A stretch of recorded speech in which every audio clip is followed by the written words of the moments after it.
heard stories of young people who leave their small-town homes to find a career in the big city. Well, Rick Wells has a story of a small-town boy who left home, became a big city doctor, then decided to come back home to Mays County because it is home.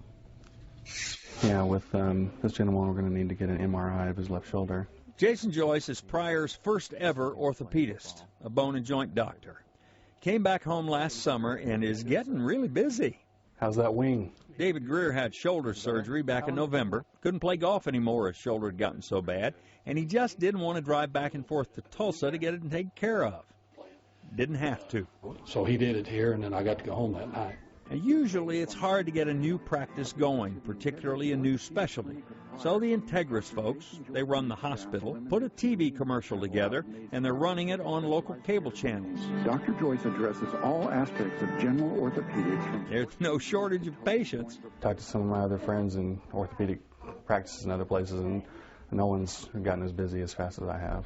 Jimmy Coatney tore his shoulder up at work, and he had surgery last month. What are you working on now with therapy? I'm doing physical therapy 3 times a week. A specialist could probably make a lot of money someplace else.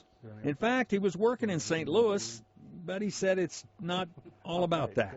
You know, Oklahoma boy, and just really like living here. He grew up here, went to school in Locust Grove, and some of his patients knew him or knew his family. That's the main thing. You know, like I say, there was a need here. The hospital needed somebody. And he needed to be back home. Rick Wells, News on 6.